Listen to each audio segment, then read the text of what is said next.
شكراً لوجودكم معنا اليوم. رح أعطي نبذة قصيرة عن ضيفتنا لليوم وبعدها بنتمنى أنكم تستمتعوا بالمحاضرة. أولغا نفيدوفا هي مؤرخة للفنون والمديرة السابقة لمتحف المستشرقين في الدوحة. عملت لسنوات عديدة مع مجموعات خاصة حكومية في الشرق الأقصى والشرق الأوسط ودول الخليج. تتضمن مشاريعها المعارض والمنشورات التالية: فن وحياة جان بابتيست فان نور، رحلة في عالم العثمانيين، فن الترحال، ميراث دبلوماسية الفن، مذكرات سفير، والعديد غيرها. كما أنها أحد منظمي سلسلة مؤتمرات الاستشراقية الدولية نصف السنوية ومحررة لدورية أورينتاليتي، وهي كذلك أستاذ مساعد في كلية الاقتصاد العليا في جامعة الأبحاث الوطنية في موسكو، وتنشط حالياً كباحثة في المعهد الألماني للأبحاث الشرقية في بيروت، وكعضو في المشروع البحثي Relations in the Educated Middle Eastern Studies Students in the Eastern Bloc 1950s to 1991. Hello everybody, thank you very much for being here with us this evening. I'll introduce our guest speaker today, Olga Nefedova, and after that I hope that you enjoy the lecture. Olga Nefedova is an art historian and the former director of the Orientalist Museum in Doha, Qatar. She has worked for many years with private and government collections in the Far East, Middle East, and the Gulf countries. Her projects include the following international exhibitions and publications: The Art and Life of Jean-Baptiste Van Noort, A Journey into the World of the Ottomans, Heritage of Art Diplomacy, Memoirs of an Ambassador, and many others. She is one of the organizers of the series of international biannual conferences, Orientality, and the editor of the journal Orientality. She is an associate professor at the National Research University, Higher School of Economics, Moscow. Currently, she's a researcher at the Orient Institute Beirut and a member of the OIB research project, Relations in the Videoscape, Middle East Students in the Eastern Bloc, 1950s to 1991. Please join me, everybody, in welcoming Olga. Thank you very much.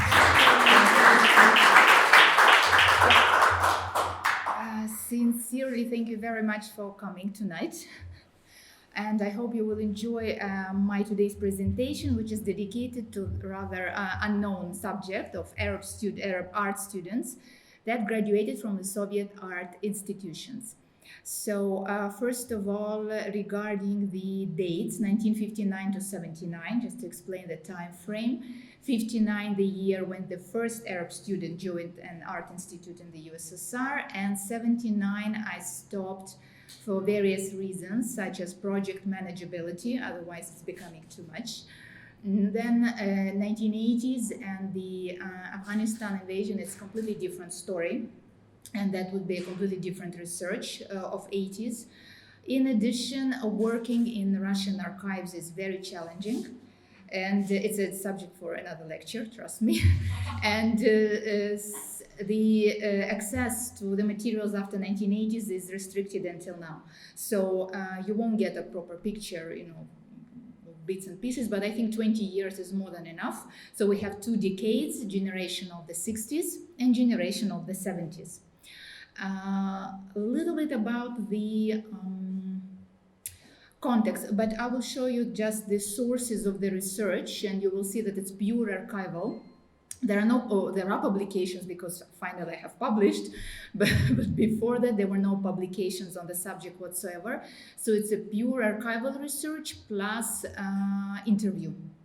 I began around 5-6 years ago, just out of curiosity. It's the purest example of serendipity, because I had no idea where it would bring me. I was just curious, because you know that Arab art world is so active, is so vibrant, and with is in the beginning of 2000s we have museums, we have art fairs and biennales, and museums are opening collections, establishing, and I've never heard auction houses with crazy prices and so on, but I've never heard about Arab students or Arab artists that studied in the USSR. So I thought, where are they? I'm sure they were, like, where are they?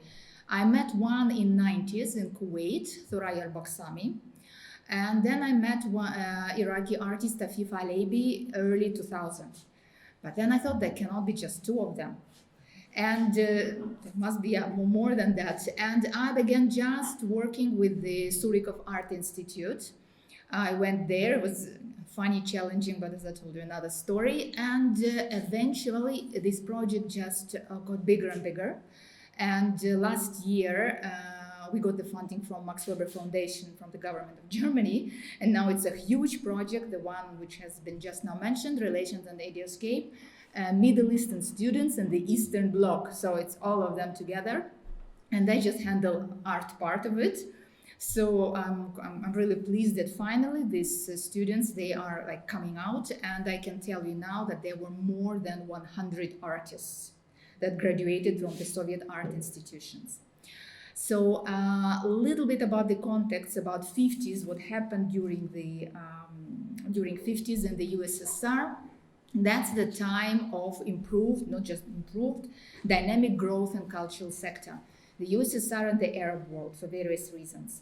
1955, the fall of 1955, for the first time, a delegation of Soviet artists came to Lebanon, Egypt, and Syria. Artists, I'm talking about ballet, singing, and so on, not yet art.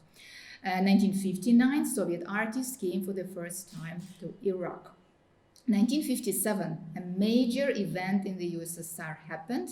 I don't know if you remember, but that's the Festival of Youth and Students. And that actually was a very important point in cultural policy of the USSR. This is when country literally opened.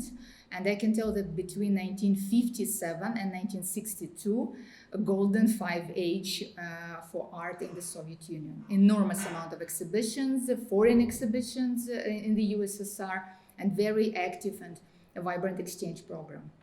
So Arab exhibitions also took place that year, 1957. The first ever exhibition of Arab art was actually Lebanese. In September 1957, Lebanon brought their artists. A few months later, Syria. The next year, 1958, United Arab Republic. I don't know if you remember this state, Egypt and Syria. They came twice. And 1959, a major exhibition of Iraqi art in the USSR took place. And that was in Moscow, Baku, and Odessa. And I have just published an article about it, so you can, it was really interesting and very important event. So in 50s, as you can see, a lot of art exchange.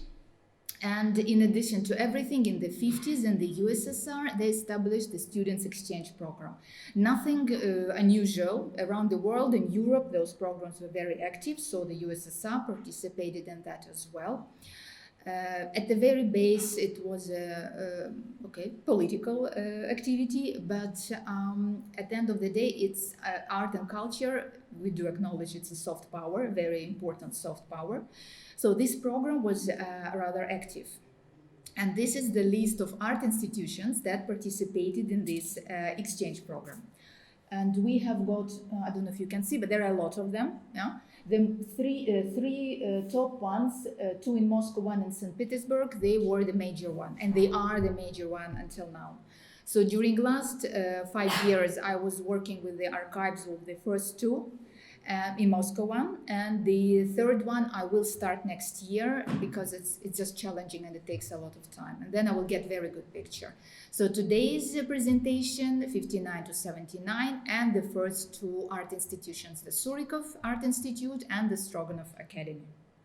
And before I talk about it, this is a very interesting archival, these are very interesting archival images, 1960, that's the Apple computer, iPod, iPad, and whatever era. These are the registration cards of the first students. When you arrive, you're supposed to be registered. So we have got Milad Shab from Syria, 59, Abdelmanan Shamma from Syria, the first students, literally 1959, the first two students, Nazim Irani from Lebanon, who joined 1960. We have Wahib Tadini from Lebanon, 1960, and 1960 student from Iraq, Muhammad Arif. So these are very rare archival images. These are their students' registration cards. beautiful Russian handwriting. I don't think we even write like this anymore. And beautiful faces, yeah, completely different, not very contemporary. So let us just discuss a little bit the process. Why and how actually they could join. The easiest way is obvious, memorandum of understanding or agreement between two countries. Yeah? In the early 1960s, there were only 3 such agreements between the Soviet Union and Egypt, Syria, and Iraq. So the easiest way, a student would go to a Ministry of Education and would say, okay, I want to study abroad. What are the scholarship? What are the options? And they would come. There was a quota, a lot of students, and then they would just come to study in the Soviet Union. But even if there is no agreement, and even if there is no Soviet embassy, you still had plenty of chances. Various NGOs were acting as agents. They were getting quotas, such as Atomic Agency for Peace or Palestinian Women Association. Also, they had their quotas. Sometimes embassy was acting as an agent. They would publish in a local newspaper advertisement. This is what happened in Kuwait, and then potential students would come and, apply to study in the USSR. And of course, through local communist or pro-communist organization, parties, and so on, they also had their own quotas. So there were plenty of opportunities for students to join the USSR art institutions. So they arrive year 1, not even year 1, pre-year 1, they're supposed to study Russian language. And all students, at least until 1980s, all of them studied the Russian language in the Moscow State University. It was just a major center where they all studied Russian language. I can tell you 1 year is not enough to learn Russian, and I think even 2 and then so on, but they had 1 year to study the language. What's interesting about this course is that after the completion, every student would get in his or her file so-called letter of reference or letter of recommendation. And they did not see these letters, but I got access to these letters through their personal files, and they were very interesting. They were prepared by course supervisor or course manager, and they were not just a formality, the student, that's it. And, they were really thought-through letters describing student. First of all, their discipline, attendance, whether they were good students or bad students, then leadership skills, whether they were leaders or not, whether they were practicing religion or not, also their attitude toward Soviet regime, ideology, and so on. And the letters were quite different. Yeah, there were negative letters, there were positive letters. No, but they were really well done. I mean, they were writing that, we don't think that the student, for example, can manage in this institute, and usually believe me, that was true. But even none of these letters, even the negative ones, prevented students from continuing their education. They were just, but these letters, they were quite interesting. So now they join, year 1, they join the Any Institute, in our case an art institute, and they get various allowances and stipend. The Soviet Union took this exchange program very seriously. For them, it was quite important, and on various levels, it was proclaimed that their main goal was to bring up this generation of Arab students, and then that would later go back home and bring back with them a message of positive image of the Soviet Union, the positive experience. And they did their best to make sure that the students were as comfortable as possible. Now, first of all, education was free. It was for free. Medical was for free. Transportation ticket from home and back and forth from the USSR was free.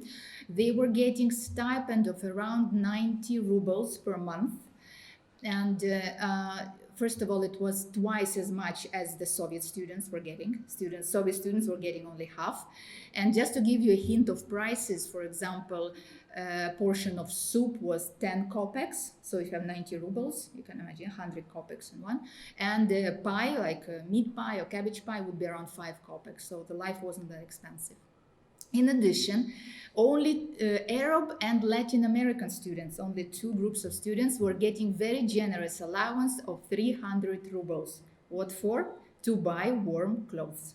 for the purchase of warm clothes specifically. And it's a very generous allowance. They were buying warm clothes in a special shop, and they were also getting one-time allowance to buy equipment, necessary equipment, books, or something like this. So financially wise, they were fine. It's not luxurious life, but they were fine. Some embassies, certain embassies, would pay extra money. I know, for example, that Kuwaiti embassy was paying extra $50 per month. Now it sounds like a joke, but at that time, $50, it's like 300 rubles more. So can you imagine? It's like luxurious life. Students were actually renting apartments, by the way, so they lived quite well. This is regarding their, and of course, dormitory, yeah? They all would get an accommodation and they would live in accommodation. Family couples would get a separate room. If you're a single, you would be sharing with someone. Let us have a look now at the list. Here they are. First, Moscow Vasily Surikov Art Institute, and the second is Stroganov Academy. And by years, we can see the nationalities. As I have just now mentioned, Syria, yeah, then we have Lebanon, both undergraduate and postgraduates, both students are here, yeah, we had undergraduate and postgrads. We have Iraq, Mahmoud Sabri, we have Lebanon, Iraq, Algeria in 65, Syria and Algeria. And then in Stroganov, it's again Iraqi students from Sudan, Mansour Raja from Bahrain, there were a number of GCC countries, and the first student from Jordan / Palestine, Karim Dabah, he lives now in Ramallah. And then we are getting a lot of students again in Surikov, Syria, Kuwait, Syria, Iraq, Saudi Arabia, Yemen, yes, joined, of course, Algeria, Egypt, Iraq, Algeria, Lebanon, Egypt, and only Stroganov, one student from Yemen, much later. So this is the variety of these students, yeah? And you can see that, I guess surprisingly, that a lot of GCC countries, Kuwait, Bahrain, and there were more in Repin, but I haven't yet covered St. Petersburg. There was one more student from Bahrain, Saudi Arabia, yeah, also, and from Egypt, only postgraduates. There were no students from Egypt, only 2 postgraduate students. And before I talk about them, I will immediately jump to this picture, and that's 1965. The first graduation, the first Arab student, Abdelmanan Shamma and Milad Shab, they are there at the far right. This is the graduation class of 1965. And that's a very rare image, which the son of Milad Shab actually sent me. And this image, now we'll talk more about student life. We have got Afifa Aleibi from Iraq with her friends. We've got Zuhair Altel from Syria with his class, Thoraya Baksami. This is Karim Dabah, yeah, from Jordan, Palestine, in Moscow. Mahmoud Sabri in his apartment, and Iraqi student Ahmed An-Numan. And this image I like very much. He is sitting in front of this beautiful mural, which is not there anymore, of course, in the office of Iraq Airways in Moscow. So, of course, it was destroyed, lost, not there anymore, but at least the image is there. So now you get this idea of students' nationalities. And now let us talk about very interesting subject, which I call the elasticity of transnational experience in time and space. Foreign students in a foreign country, and of course they had a lot of problems on macro and micro levels, various. So first of all, the first problem was studies as such. And it was quite interesting to read all these papers, because immediately after the first semester, January of 1960, there was a meeting in the Surikov Art Institute to discuss the curriculum, because they were all studying together with the Soviet students. For the Soviet students, until now, we have a certain prerequisite. They all have to go through a very tough competition, submitting their portfolio, and only then jury decides who can join the institute. So the portfolio is supposed to be very strong. So students are very well aware of basics of art training and art education. For Arab students, there was no such prerequisite, so they came with no knowledge whatsoever. So immediately the first classes, September, October, their mentors, they don't know what to do. Or they continue teaching Soviet students, or they explain the basics of art to all the foreign students. And there was a lot of discussions whether they should establish a separate program for foreigners, because they just could not manage teaching both of them. And it was interesting to read about this. At the end of the day, the decision was no, they all stayed together. Because first, foreign students learn a Russian language much faster. That's the way, when they all study together. Second, that Arab students learn from the Soviet students just by watching them and copying them and, discussing with them all different methods. But the Soviet mentors had to take extra classes, extra courses, and a separate summer course specifically for foreign students to teach them more, to make sure that they finish year one and so on and so forth. So that was a major problem, but eventually the USSR introduced this prerequisite. So students of the 70s, they all had basic art education. But in the 60s, it was quite challenging. It was really challenging, and I saw a lot of notes that, they have to pass their exams again, they have to take extra classes, but just because it was not so easy for them to catch up. Of course, Russian language was a major problem. Discipline was another problem. There was a number of students that were expelled, and for various reasons. However, I can tell you that also the institutes in the 60s, they were not ready for foreign students. They were ready for this idea that it's so wonderful when we have foreign students, but there are a lot of issues. You need to know how to work with them, how to handle them. For example, and I'm quoting the reports of the institutes, not complaints of the students. So the institute report of the Stroganov Academy, the committee went to examine Soviet dormitories, and they described them as, quote, dirty and full of biting bugs. So that was a major problem. There was another problem that there were no foreign magazines, there were no foreign books. So, and with the weak knowledge of Russian language, for foreigners was not so easy to find their own place and space. They had no specific rooms to get together and to meet in the institute. There were two major problems, which until now actually every student remembers. Not that they're complaining because you cannot do much about it, but they all always talk about it. Problem number one, the weather, the climate. It was winters are very long. They're not 3 months. I have a feeling we've got 9 months winter. Very dark, and for them, coming from Mediterranean warm countries, it was very difficult to accommodate, and to handle this weather. And until now, they're telling me everything was amazing except the weather. It was very, very hard. Second thing, food, but not food as such. For example, of course, Russian food, and they were very happy with it, but the lack of fruit. To have banana is something normal, but not in the Soviet Union, not in 60s, not in 70s. So to have an orange whenever you want it, or not in the Soviet Union. So in winter, they couldn't get access, or they couldn't have this diet they were used to. So it was also challenging. I know it sounds like a minor issue, but when you come and live there for 6 or 7 years, you have to adjust yourself and so on. So October 1966, finally, there was a meeting at the Ministry of Higher Education of the USSR. Oh, yeah, thank you very much. Please let me know if you don't hear me. I'm trying to be as loud as I can. So the meeting, Minister of the Higher Education of the USSR, dedicated specifically to foreign students. So I'm quoting, they were discussing the following questions. Number one, foreign students should be selected more carefully.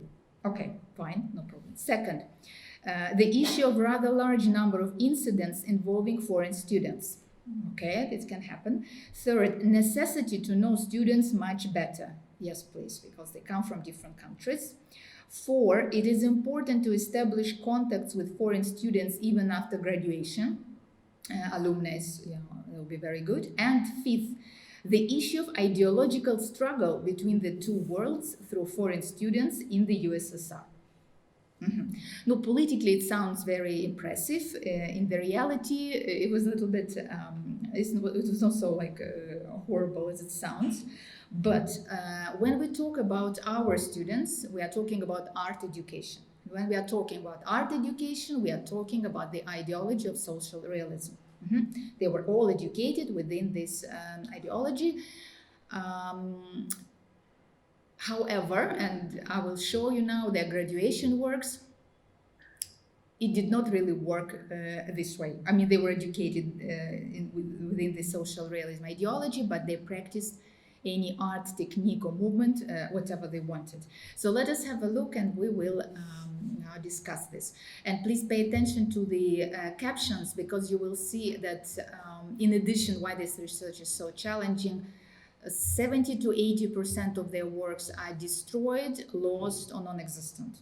So when I have black and white, when I have a description of their graduation work, I'm very happy. When I have a black and white image, I'm more than happy. When I have a real work, but so far I've seen only 2 works out of all the real works, existing works. I know where they are, and only 2. So we have got a graduation work of Milad Shab, Melodies of My Motherland. We have got Mahmoud Ahmed, My Path, his graduation work of 1967, Iraqi artist, but it was looted from Baghdad Museum, so the present location is unknown. Nazim Irani, his wonderful graduation work, Sorrow Sculpture, and it has been destroyed in the 1975-76 bombing of Beirut. His workshop was completely destroyed with all the works, actually, including his graduation work. And this graduation work, actually his professors were a bit hesitant to present it, because it's a little bit abstractionist, so they really worried about it. Actually, he wanted to show another work as a graduation, and they stopped him from doing this. So that was more or less okay, but he got the highest mark and the highest praises, by the way. Very talented sculptor. He passed away. We have got Shamsuddin Faris, another Iraqi artist, a wonderful mural he created for this Patrice Lumumba University, the University of Friendship. Obviously, this is not social realism, and this mural was destroyed the next year. It was overpainted, basically. So this is the only image I have. And the interesting thing that no one in the university even remembers or knows or have any image. They never knew of this existence, so they were quite happy to receive this image. Mahmoud Sabri, wonderful work of 1962, Iraqi artist. Then we have magnificent work of Ahmed al-Numan, Celebration of the Battle of Ashura. This deserves a separate lecture, believe me. But because in the graduation papers, obviously in the institute, they had no idea what Karbala and Ashura. So that was the it was the earliest known example of Iraqi people fight for independence. So this wonderful mural, he got the highest marks, but the artist practiced actually surrealism all his life. But that was done as his graduation project. Ali Khalil from Syria, Harvest, the work of 1977. This work exists, this one, no, and very good work actually. But this one is close again to social realism, but slightly impressionistic. Yeah?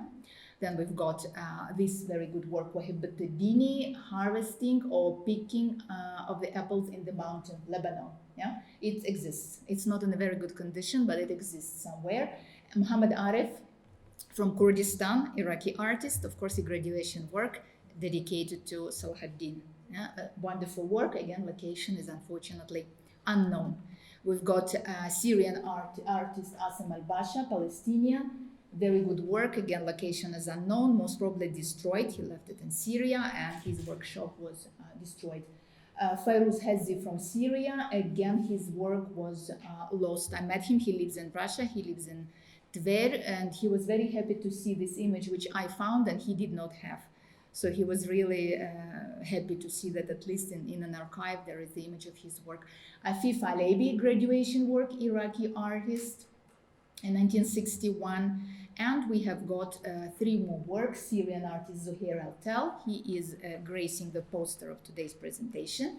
Thoraya al-Baksami, 1978, yeah, Rhinocat, Alem, very good work. And Muhammad Arif, again, Iraqi artist, his work from the Museum of Oriental Art, Moscow. We do have 4 works, or 5 works in the Museum of Oriental Art, in addition to a wonderful work of Jawad Salim, actually. But that's another story, how it ended up there, and so on. So the education, yes, the social realism itself deserves a separate lecture, not today, but it's a very interesting subject, because it took me some time to actually even understand what social realism is. Because a lot of books, they did not answer actually my question. I read a lot of publications of 1960s, 70s, and I couldn't really get the essence of social realism. I couldn't get why certain paintings were praised. Okay, this I could get, but I couldn't get why certain paintings, very realistic, yeah, they were actually declared formalism. And it took me some time to understand that social realism, it's not an art movement. It's not a genre. It's not a style. It's actually a title. It's a name of a state commission.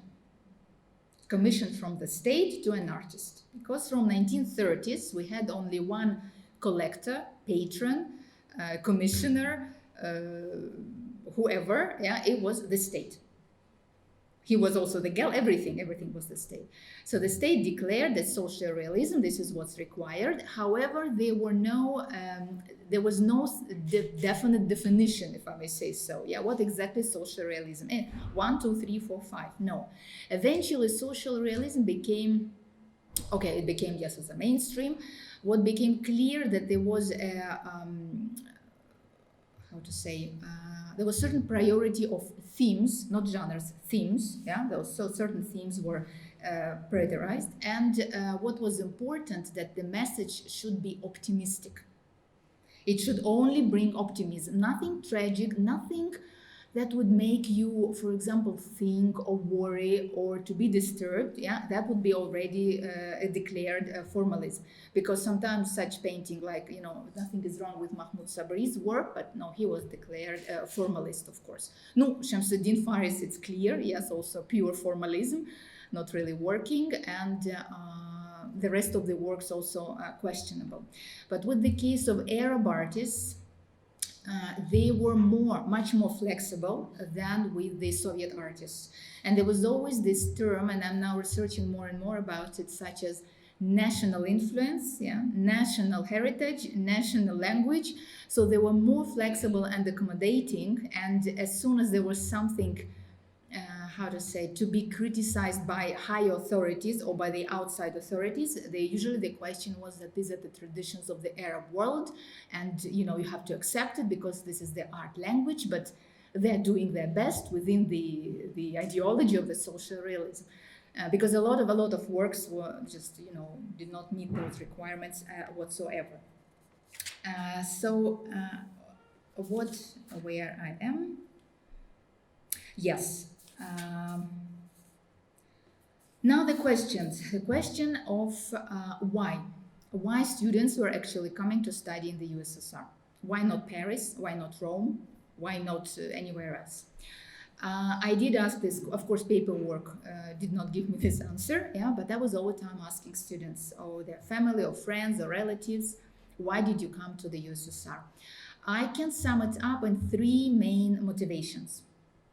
So number 1, especially in the 60s and also 70s, a number of students, they were members of their country's communist parties, pro-communist parties, or youth communist parties. And for them, it was important to go and study in the USSR. They were faithful believers in that. And for them, the only country where they could find their own place and space was actually the country of building communism. Yeah?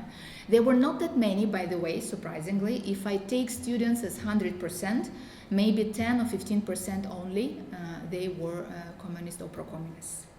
Second motivation, and actually this is a very important one. Majority of the students, they came from rural families or low-income families or from villages and so on. So they had no, this word in Arabic, wasta, yeah, to get a scholarship because in order to study in Paris and Rome, you need to have very good funding. They had no wasta, they could not get this money, and they did not have money in their family, because the Soviet Union was providing free education in addition to all the benefits. Yeah? So students could go and study and get education and then go back home and find a job. And that was important, yeah? In all Arab countries. I mean, of course, eventually when you go back, you need to find work. I mean, you cannot survive without this. So a lot of doctors, engineers, and so on. Conditions, the one I mentioned earlier about the stipend and so on, they were similar, yeah, to regardless, not only art students, engineers, whoever, yeah.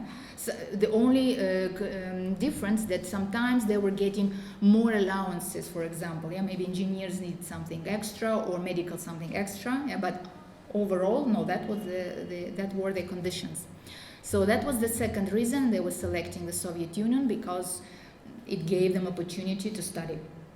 The third reason, and it was also there, because I was also asking students who could actually afford to go and study anywhere. Like, why did you come to the USSR? And actually, because they were fascinated and they were very fond of Russian art and culture. Literature, music, cinema, art. Students from Yemen, for example, there was a Soviet art school they opened in Yemen, and they were attending classes, and they sincerely loved whatever they were learning there. And they had a choice. One of the former students told me, yes, I had a choice. I could go to Paris or Rome or Moscow, and I selected Moscow because from my mentors I picked up this passion, and I wanted to study in Moscow. Thuraya al-Baksami, you know, who comes from a very well-to-do family in Kuwait, I mean, she could go anywhere, but she came to Moscow. And again, this is a passion for art and passion, they really enjoyed and they really appreciated Russian art and culture. So these are the three main reasons. Unfortunately, the fate of this artist after their return, that's again another presentation. It's a very long subject, because I think the question is, you've seen now the works, there are a lot of names, so the question is, where are they? Where is their heritage, and why we do not see their names in art books? If there is any exhibition or any book dedicated in generally to Arab art, maybe you will find one, yeah, or two. And even this, no, majority of them, 90%, you will never find them anywhere. So how did this happen? Why did this happen? So many reasons. I partially, of course, there are political reasons. I'm talking about wars. I'm talking about immigration. They were forced to move, and yeah, different these kind of reasons. Education itself, yeah, it limited their ability. But that's again very interesting subject, but another one. And unfortunately, these artists, they did not forge any distinct art school, unfortunately. They did not, for various reasons, bring up generation of followers or artists, and majority of them, major majority, they do not practice art. They stopped practicing art rather quickly. Only a few of them are until now, I would say, even struggling. Generation of 60s, unfortunately, nearly lost, only black and white images. And again, unfortunately, I can tell you that I hope, but I don't think that I will ever be able to curate a retrospective exhibition of this artist, because there'll be hardly anything to show, but only through images. That's the only opportunity. Thank you very much for your attention, yeah, and I sincerely hope you will ask me a lot of questions. Thank you.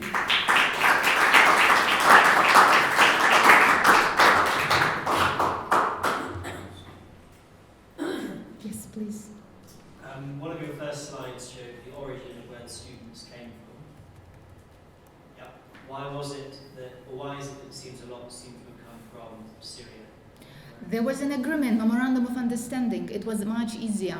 First of all, it's a political reason. Yeah, it was much easier for the Syrians to come.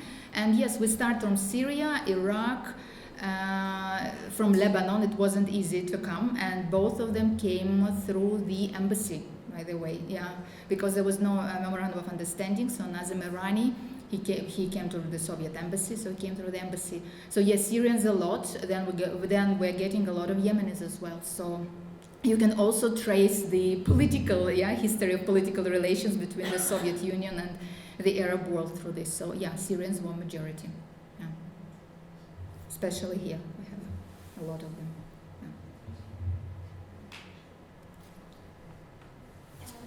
You mentioned that most of the work was lost, but I'm wondering whether any sort of literature exists that has been written about those artists and the time that they spent in the USSR? No, USSR, nothing. as I've just mentioned, I published the first article last year, and I mean, you're more than welcome to read it. But it's because their names, they are mentioned sometimes here and there, but you really have to go through certain books with a lot of mistakes, especially with dates. Yeah, sometimes the word even Soviet Union is not mentioned. In certain cases, they dropped, the word. Like, we were studying art, and it's another interesting conversation.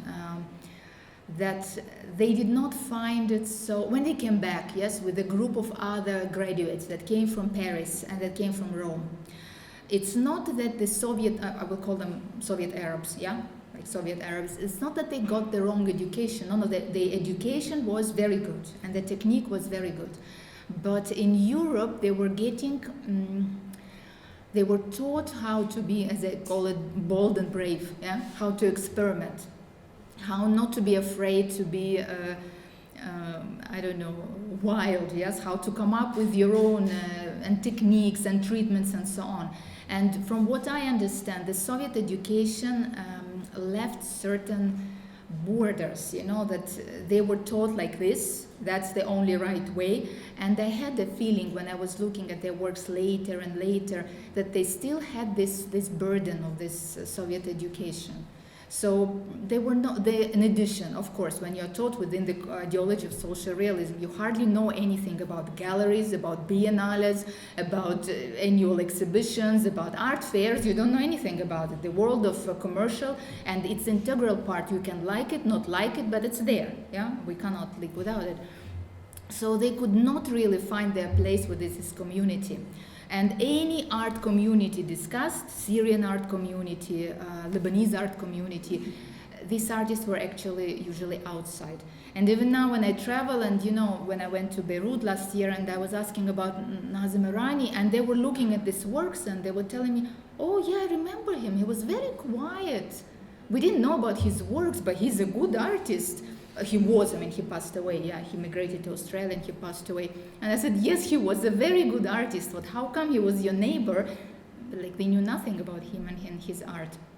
So I guess this all, yes, unfortunately, no. Research on the Soviet Union, no.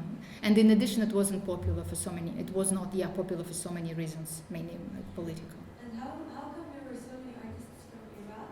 Yeah. Is there a specific reason? Again, from Iraq, we've got, of course, a giant of art. We have Mahmoud Sabri, who deserves, it's not just separate lecture, separate book, and I hope one day I will be able to tell you more about him. And then, yes, there was again a memorandum of understanding, but not that many. We've got Mahmoud Ahmed, Muhammad Arif, yeah, and then we're getting only Afif Alebi from Iraq, and then Mad Al-Tai, yeah, not that many.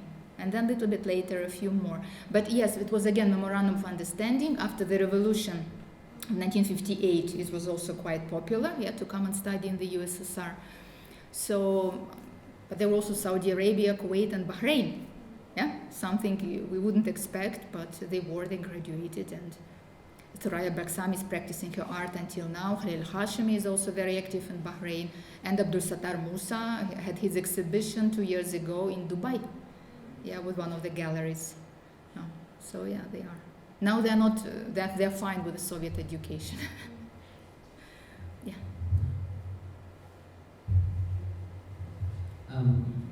When you said that they were interested, some of them were genuinely interested in Russian art, literature, was it Soviet art, or were they interested also in pre-Soviet literature art?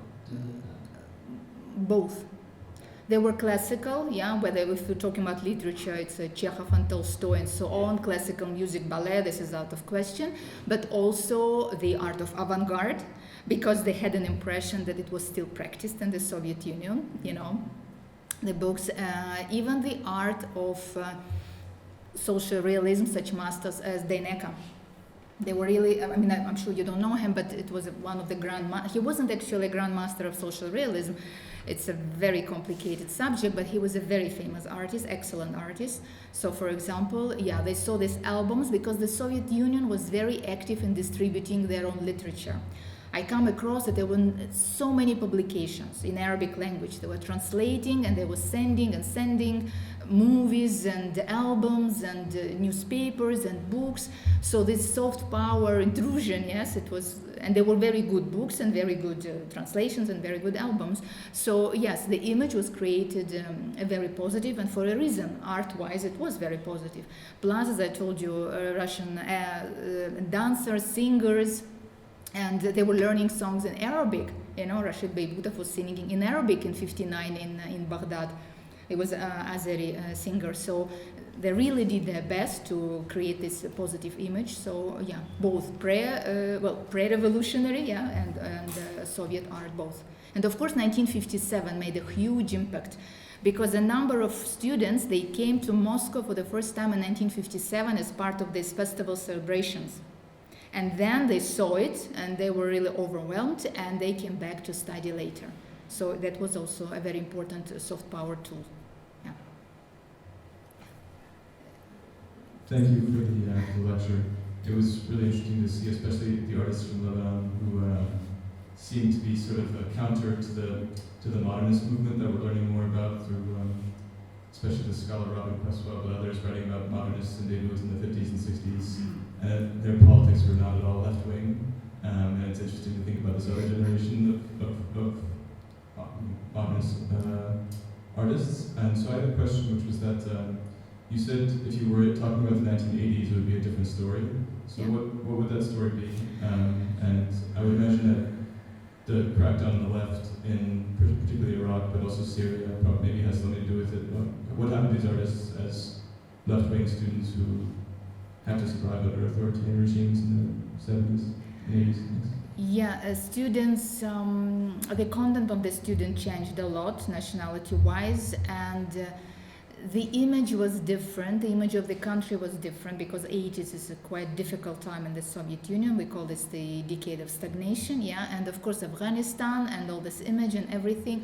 So, like, my favorite generation is 60s. Of course, it was difficult and there were problems and so on, but people were so inspired, let me put it this way, for whatever reason, you know, so their art was more genuine, I don't know, somehow I can say. It was more sincere, and they were really great believers. So 70s, this funky time already, yeah, it's completely different. Disco time, whatever I call it. So the art, again, we are turning away from the spirit of the revolution, for various reasons, yeah. Because in Iraq, obviously, after 1963, yeah, there was a very long time. There were 10 years there were no Iraqi students, yeah, because 1963 coup d'etat, of course, Soviet Union could not accept after supporting Qasimi regime, yeah, for them it was great shock. So for 10 years there were no Iraqi students, and only then Afif Ali became a little bit less than 10 years. So 80s, maybe because I remember these years, I have a lot of problems, you know, researching about them. Because, yeah, memories are kind of, I have to wait with this. But it's not that I don't find this interesting. I will leave it for another generation. I will leave it for my students. Let them, let them. Because for us, it's Brezhnev time, and it's just, you know. And in addition, a huge problem with social realism ideology, because the ideology was there, but somehow it was dying out and no one knew what to do with it. You know, you have to teach students, but you understand in the 80s that, sorry, it's not working. I mean, it's not, you can't believe in what you are saying. So there was a huge conflict also in the teaching, but that's a different story of 80s. Yeah. Hopefully next lecture in 10 years, one of my students here will give it in Darat al-Funun.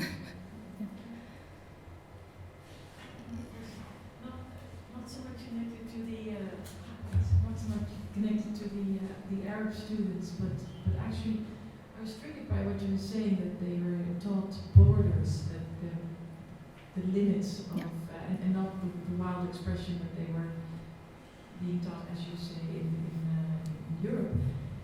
Did that mean that the Russian students had the same? Was it different for them, or? It's a very interesting question, which again deserves another lecture. So I'll try to make it as short as possible. You see, this duality, it was there all the time. All the time. I mean, you had to manage and to balance in this dual attitude, honestly. There were Soviet students. So for Soviet students, education is this. This is the education, this is ideology. They could not travel, you know, there were a lot of restrictions and so on. Foreign students, you know, to be a foreigner in the Soviet Union, that was a privileged class. First, for various reasons, not only the highest stipend and so on, they could go to certain shops called Berezka, and these are shops where you could buy using foreign exchange or the so-called vouchers and so on. So they had a little bit different. They could go to bars and hotels. I mean, we could not enter a hotel. I mean, you cannot. If you're, what are you supposed to do there? I mean, why are you going to a hotel? So their life was very different. And the most important thing, they could travel. And I saw papers, yes, and not even around the Soviet Union. That's fine, yes. By the way, it was also for free and it was also paid by the government. No, I saw a lot of letters because they had to apply like exit permit for visa reasons. They were traveling. I saw Canada, I saw Paris, Prague, London, so permissions, and they were going home, for example, every summer. And of course, they were bringing a lot of this so-called illegal literature. They were bringing albums of Picasso, they were bringing albums of those abstractionist artists, and there are in the memoirs of Soviet students that, yes, these foreign students, they were bringing us this world of the formalist art, so-called, yeah. And foreign students, they, for example, they could in their room, in the dormitory, in their room, they would have a painting by Picasso, something abstract. No one would tell them anything. If you're a Soviet student, you would be expelled the next day. Yeah. So even though this existed, yeah, I mean, Soviet student could get access somehow to this knowledge, but they have to be like, you know, quiet. But foreign students, yes, they saw the other art. They knew that there was another art, and for them, yeah, learning within this ideology, I think it was kind of problematic, to be honest. Yeah. Because it's not only technique you learn how to express yourself, but I'm afraid this was not given. How to be brave, to make mistakes and not to be afraid. No, like you had rules, technique, amazing technique, very well done, the art of drawing, but not the art of art experiment. Yeah. Thank you. Thank you, Olga, Thank you, for this interesting lecture. You took us back decades ago. I remember some of the names here, and I can say that most of the students, they came back to Iraq because there were more chances for them to work. Yeah. And especially, for instance, Ahmed, Yeah. Ahmed they all were taught there. Mahmoud was in the academy, and they brought with them their own styles, where at that time, in the early 70s, because the Iraqis were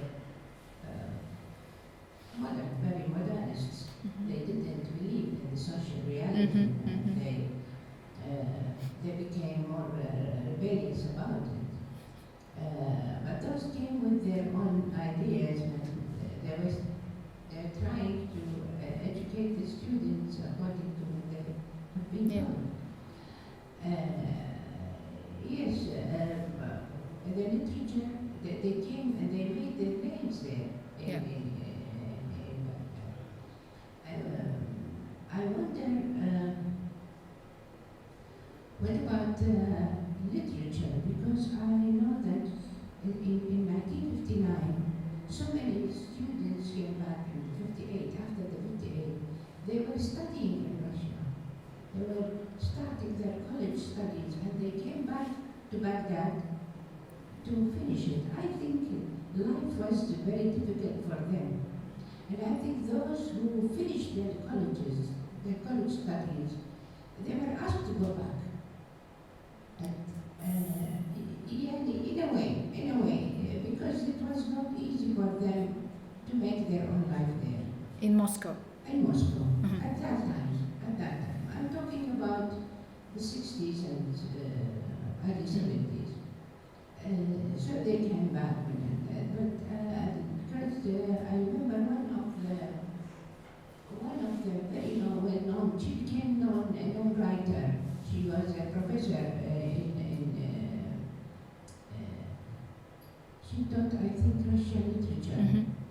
Hayat Sharara, have you heard of her? No. No. Hayat Sharara was a very committed communist, and she came back and she joined the College of Literature, Mm-hmm. College of Arts, which was studying English literature at that time. And she took up her mission. She carried on to be one of the responsible, to collect members for the Communist Party, which became very popular at that time in the 59. Mm-hmm. And it was open because people were allowed to go there. So there's a lot of them really. Afifa al-Ebi is from another generation. Yeah, 70s. But she's in London now. No, in the Netherlands. And she's in London. No, Netherlands, for sure.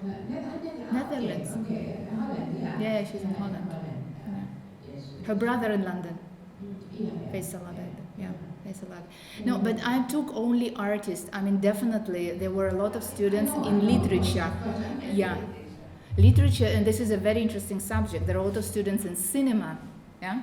There were a lot of there were ballet students, music, cinema. Yeah, but this is a little bit different subject. And I hope somebody will talk about it one day.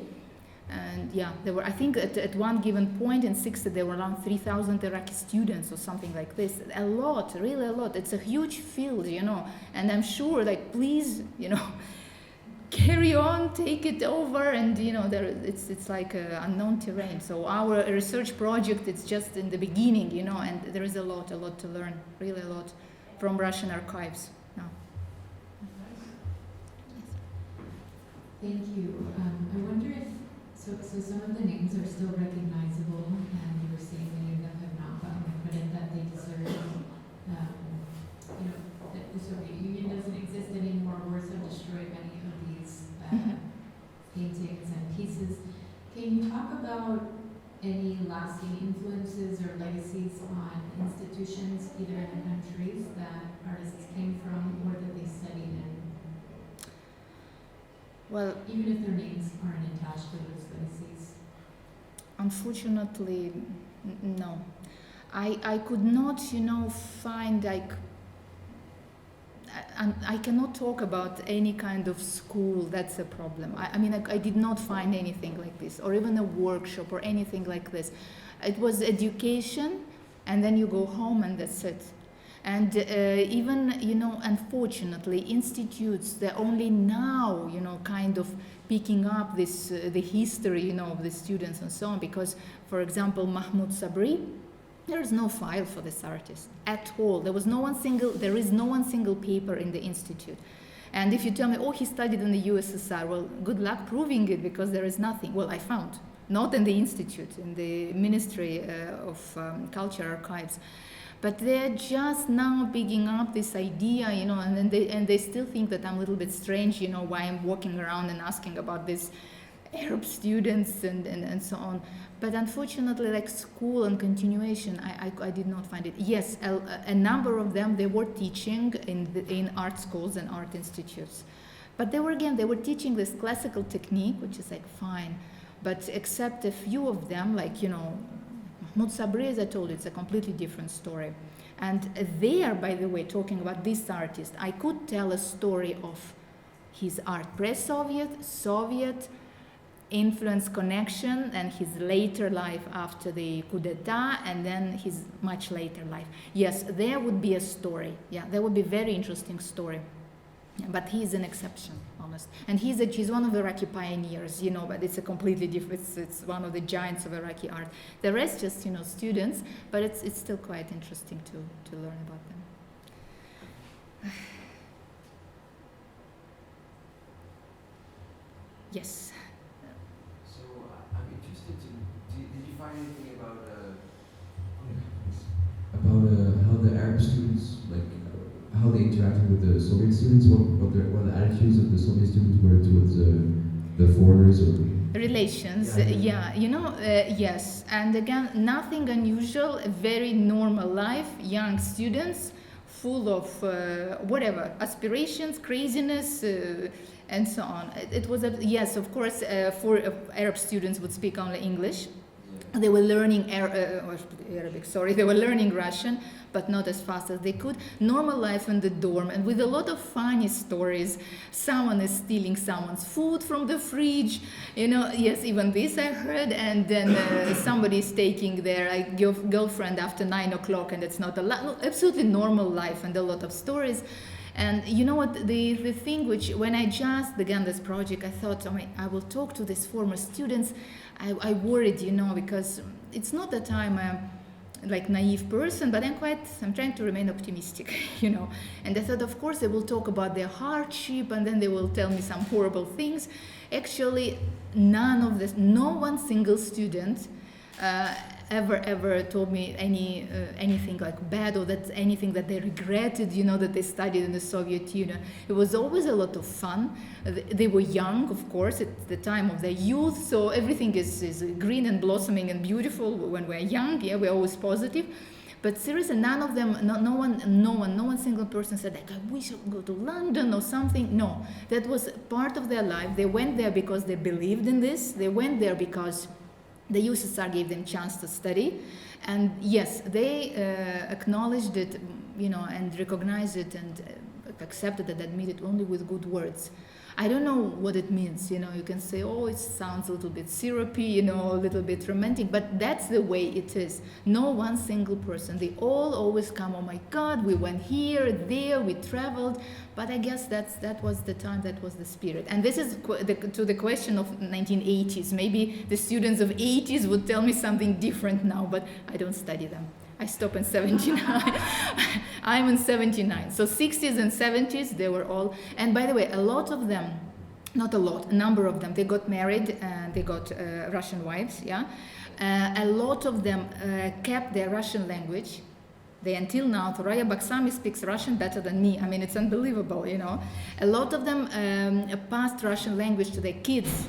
And they kept this tradition and their Russian cuisine or Soviet cuisine. Yeah, they cook things, and they even watch sometimes Russia Today, Russian television. They read newspapers. So they somehow kept this, this memoir, this momentum, with them. So, well, whether it's a romanticized image or not, but that's the reality. Sorry. Yes. Yes.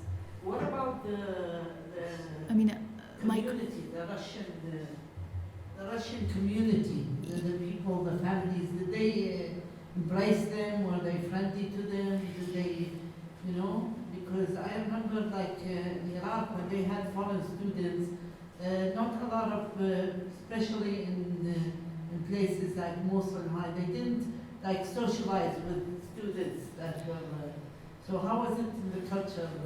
Did the community accept them, the people? Well, or did they try to avoid them, or what was it? To be honest, I even don't know. I mean, they had their own students' community, mixed community. They had their own dedicated students' community, like Iraqi students and Syrian students. They had their own communities. So they all kind of mixed together. That they were visiting Soviet families. We shouldn't forget that 60s and even 70s, mixing with foreigners, that wasn't a very good thing. No. Yeah, so I don't think so. I mean, I don't see any if a student would invite, come to my house for a cup of tea, I don't think it would be a great problem. But I've never actually heard of anything like this. Actually, I did not ask, But they were mixing a lot with their co-Soviet students, and they were mixing a lot within their own community, yeah. But families, so I think that Soviet families would stay a little bit away from foreign students, yeah. Just because that was the trend. Okay, the last one, yes? Okay, the last question.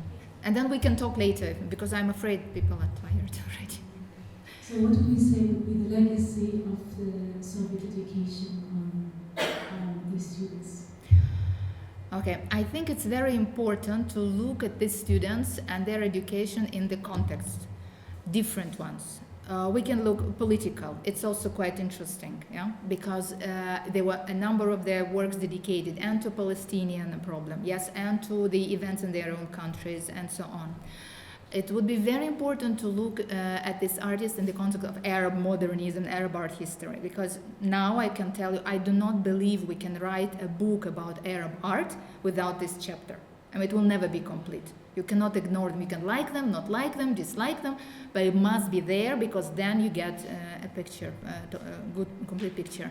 And another context which I like very much is so-called human one. Yeah, students, student migration, student relations with their mentors, with their co-students, their life in the Soviet Union, those domestic issues. I find them very interesting. Their opinion about plays they saw, or movies they saw, or ballet they saw, even their opinion about food, about Russian, people, about Russian jokes and so on. This I find very, very, very interesting.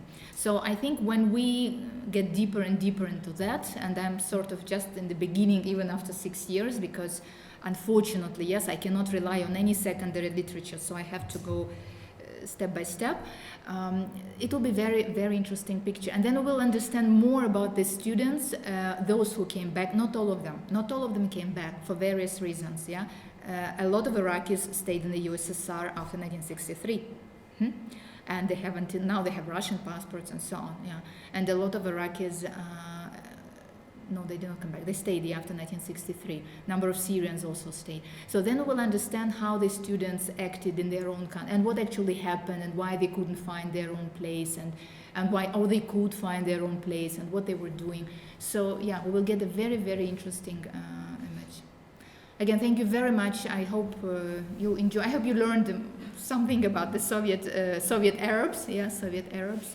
And I hope we will have another meeting, I don't know, in a few years. And I'll tell you something else. Thank you very much again. Thank you very much.